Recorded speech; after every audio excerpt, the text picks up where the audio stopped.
नमस्कार, बहुत स्वागत है आपका स्काई इंडिया टीवी में और मैं हूं आपके साथ दीक्षा। शुरुआत करेंगे खबरों की।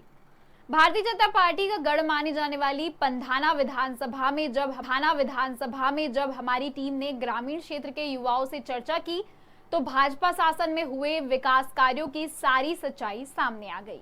युवाओं ने अपनी बात रखते हुए सच बयां करते हुए बताया कि मध्य प्रदेश सरकार की कई ऐसी योजनाएं जिनसे तस्वीर बदली है, मगर क्षेत्रीय युवा विधायक राम दारोगे के प्रति युवाओं में कोई संतोष नजर नहीं आ रहा है। पंधाना विधानसभा में लगभग 2.5 लाख मतदाताओं की संख्या है और पंधाना की आदिवासी आरक्षित सीट पर पिछले 20 वर्षों से भाजपा ने अपना कब्जा बनाए रखा है। बात करें यहां की तो 1998 में अंतिम बार यहां से कांग्रेस ने जीत दर्ज कराई थी और उसके बाद से आज तक यहां भाजपा का शासन है। इस सीट की एक आखिरी और एक अच्छी खासियत है कि यहां भाजपा ने किसी भी को भी दोबारा टिकट नहीं दिया है और यही कारण है कि यहां की जनता को हर बार एक नया विधायक मिलता है।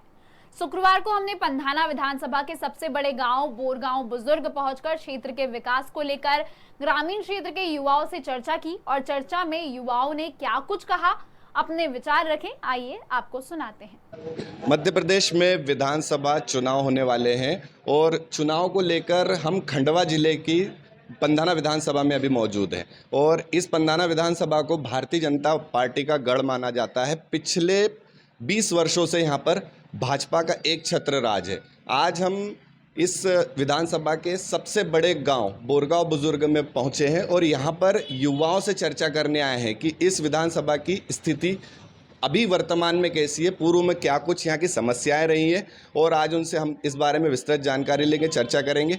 तो आइए बात करते हैं। सबसे पहले नाम क्या है भाई साहब? स्वर्णिम सोनी जी, तो स्वर्णिम सोनी जी बताएं कि 20 सालों में इस गांव में आपको अभी तक क्या परिवर्तन नजर आए हैं? 20 सालों में हमारे क्षेत्र में परिवर्तन बड़े परिवर्तन काफ़ी हुए हैं। जैसे स्टेट हाईवे को नेशनल हाईवे कर दिया गया, योजना लागू कर दी गई। बाकी जो छोटे छोटे काम थे शायद वो नहीं करने में सक्षम नहीं रह पाए। शिवराज जी, कुल मिलाकर आपका मानना ये है कि विधानसभा क्षेत्र में जो भी कार्य हुए हैं बड़े कार्य हुए हैं, छोटे स्तर पर कोई कार्य नहीं हुए हैं। क्यों ऐसा क्यों सोचते हैं? जैसे हमारे जो छोटे छोटे फालिये हैं वहाँ तक सड़क का निर्माण नहीं हो पाया है। जो हमारी खंडवा सड़क 10 साल पहले जैसी थी आज भी वैसी उन गड्ढों से जूझना पड़ रहा है हम लोग को। खंडवा जाने में हमको वो समस्या होती है।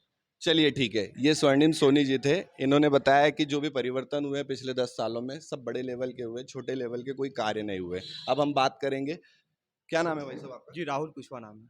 जी, राहुल जी ये बताएं कि जो वर्तमान में यहाँ पर भारतीय जनता पार्टी से विधायक हैं राम दांगोड़े जी, वो भी युवा हैं, आप भी युवा हैं, क्या कहेंगे कि उनका कार्यकाल जो रहा 5 सालों का, युवा क्या क्या मानते हैं, कितने खरे उतरे वो अपने कार्यकाल में? खरे तो उतरे हैं, बाकी अगर देखा जाए तो वो नाम से एक इंजीनियर है। इंजीनियर के हिसाब से उन्होंने जो काम करना चाहिए था वो काम व्यक्तिगत रूप से नहीं हुए हैं। अगर देखा जाए तो बहुत सारी योजनाएं थी जो उन्होंने बोला था, बाकी वो सारी योजनाएं अभी तक सिर्फ पेपर पे ही हुई है। ग्राउंड लेवल पर अगर उनको देखा जाए तो अभी तक कुछ भी काम नहीं हुआ है। बहुत सारी योजनाएं थी, जैसे फूड पार्क बनाने का बोला था बोरगांव में। बोरगांव को हम बोले कि नगर परिषद बना देंगे। अभी पिछले 15 अगस्त पे उन्होंने बोला था कि पंधाना को हम जिला बना देंगे। अब वो बातें तो बहुत सारी होती है हवाओं में, अब देखो उसका क्या विचार होता है। बाकी व्यक्तिगत तौर से अगर देखा जाए तो एक युवा विधायक है जैसे उस जैसे काम नहीं हुए हैं उनके। चलिए ठीक है, ये विधायक जी को लेके इनका ओपिनियन था। हम बात करेंगे विक्की चौहान जी से कि जो आप क्या मानते हैं कि जब चुनाव लड़ने के लिए वो मैदान में उतरे थे तो उन्होंने जो घोषणाएं की थी, कितनी घोषणाएं उन्होंने उस पर कितने खरे उतरे, कितनी घोषणाएं पूरी की गई उनके द्वारा? अरे तो वो मुश्किल से जो जैसे 20 योजनाएं उन्होंने निकाली होगी उसमें से 5 योजनाएं उन्होंने करी, मगर उनका जो कोई कार्यकाल जैसा रहना था, जैसे युवा थे उस प्रकार से तो उन्होंने कोई काम ही नहीं किया। चलिए ठीक है, ये विधायक जी के प्रति इन लोगों का ओपिनियन था। कहने के लिए विधायक जी यहाँ के युवा विधायक माने जाते हैं मध्य प्रदेश में और हम आज युवाओं से ही चर्चा कर रहे हैं। ग्रामीण क्षेत्र के शुभम पटेल जी मौजूद हैं, हम इनसे बात करेंगे। शुभम जी ये बताएं कि जो यहाँ के विधानसभा क्षेत्र की स्कूलें हैं, है ना, चिकित्सा क्षेत्र की बात करें, शिक्षा क्षेत्र की बात करें, सड़कों की बात करें, क्या परिवर्तन नजर आता है आपको? पिछले 5 सालों में इनमें कोई परिवर्तन हुआ है, नहीं हुआ है? कुछ विकास हुए हैं, नहीं हुए हैं?